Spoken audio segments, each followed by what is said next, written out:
What is going on, Roland Empire here, guys? To give you a video, wanted to do a bit of a talking with Sweeney Todd.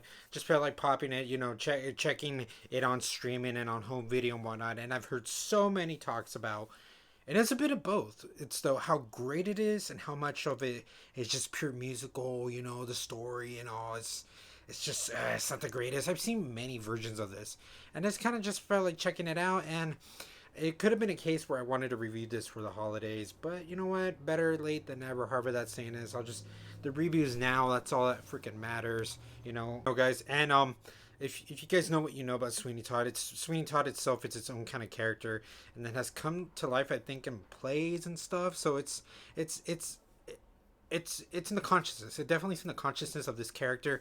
And now Tim Burton, as Tim Burton does, even if he has to adapt something, he's gonna bring it into his Burton universe. He has brought the screenplay, has done the story and all. And I've heard also like this is one of his last good movies and all. And Johnny Depp just gives a Jack Sparrow kind of performance again.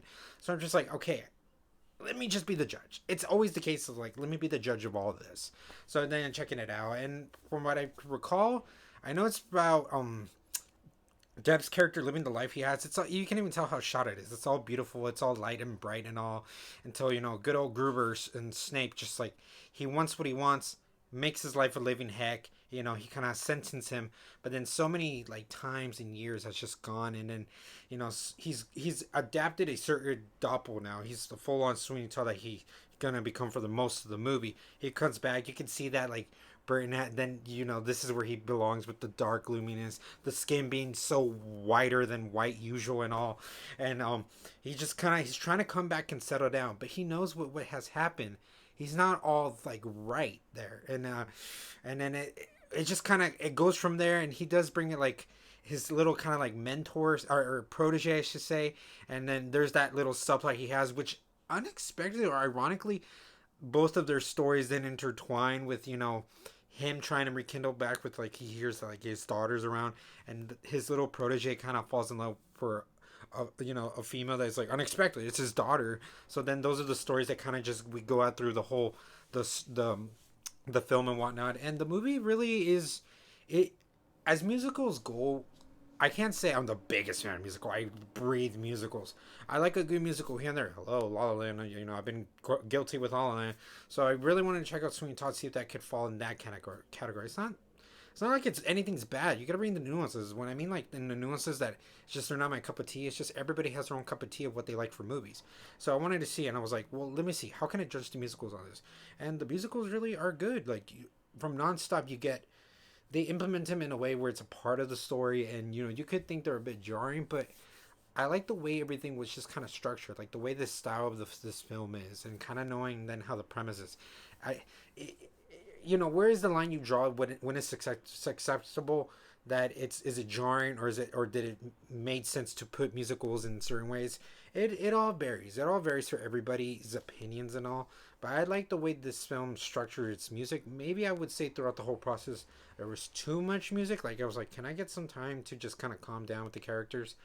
But I still had a really good time enjoying the music and all. It was really entertaining. Obviously, it's like what they're singing is kind of part of the whole story and all. So it's a nice excuse to do it, and yeah, it's eventually Depp is our guy we have to follow, and there's so much to it where I'm like, well, he isn't good of a person, but you understand the sympathy he has as a person too. So they layer him up in a way where you're like, I want to root for him, but I'm not too sure.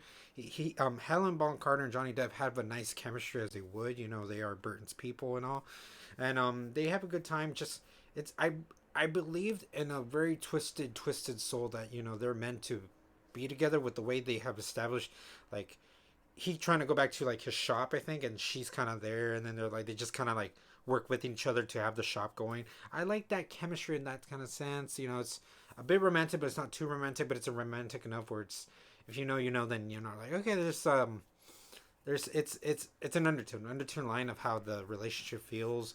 And I do like how yeah, the work of the atmosphere just really works and everything, and then realizing like how yeah, Snape's character is just too much of a he's not a great person. He's not a great person in a sense, and how that's kind of like how that works as a political for him being a judge and all. And then Johnny Depp's character is like, he's very sympathetic, but also he's always, if you know how he gets his clients within the hair salon and all, and what he does to them, I'm just like, how do we root for someone here? But you know, it's not like where it's all full black and white. There's gray. So in my sense, how I viewed this movie, I like the grayness that it came with the film. Ironically, because that's sort of how the film looks.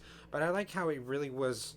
Um, it was a nice, like, it felt really warmth of a movie. I liked enjoying it, but you know it's not like all sunshines and daisies. That's why it's that mixed bag for me. And then how it starts building up and the climax, and how we start realizing who's who and who's what and all.